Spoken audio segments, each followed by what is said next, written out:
Ah, may karnaper.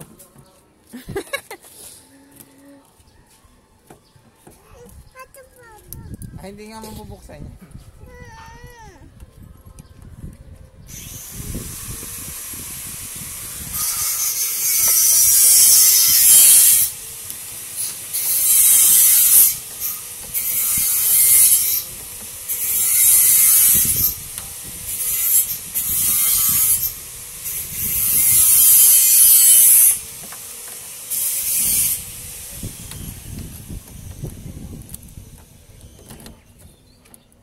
Hindi mo buksan.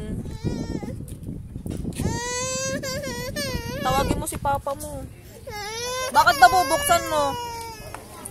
Ba't mo bubuksan? Bakit mo bubuksan? Sasakay ka o tutulog ka sa loob. Ito ka na, no? O, bigay mo kay papa ang susi.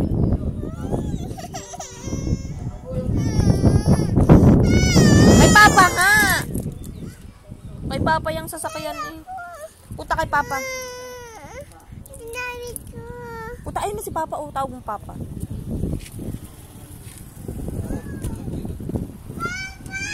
May nag-text sa akin, pagka ganito, hindi ko alam kung ano napipindutin. Nasaan?